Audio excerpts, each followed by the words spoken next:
Okay, so I am on my way to Hollywood Sports Paintball right now, which is probably one of the worst places to play paintball, kind of.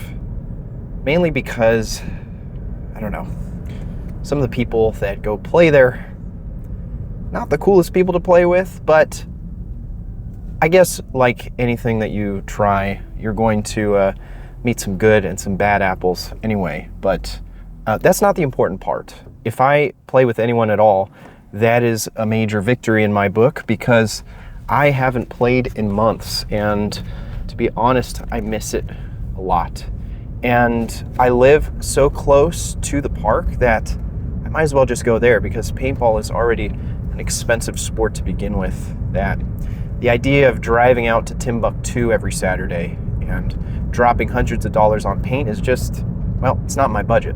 So I'm not going to do that. In fact, the challenge today, aside from hopefully meeting some cool people, is playing the entire day using a single bag of paint because I don't want to buy a whole bunch. That was one of the things I used to get roasted for back when I played on a team.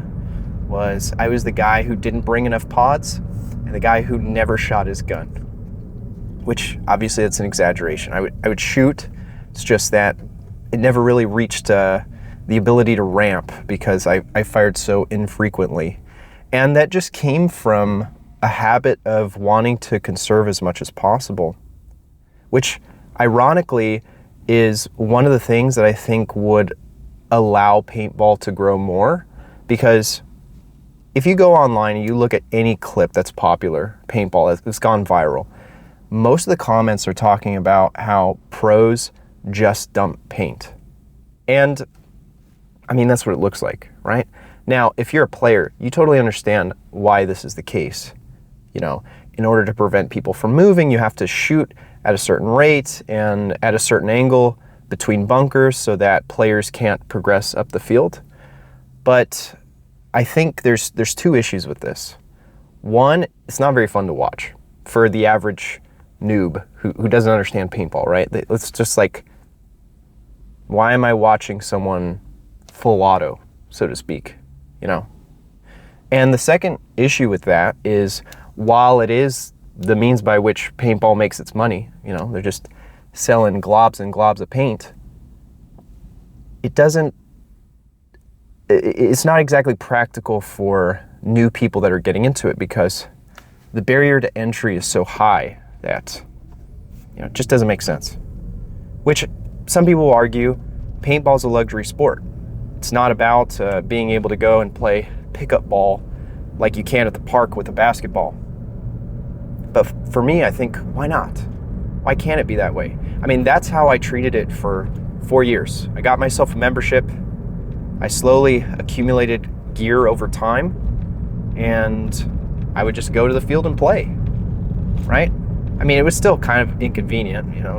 Now that I got ready today, I remember why I stopped playing paintball, and it was because I had a huge freaking checklist of things that I had to bring, and that was considered packing light for this particular instance.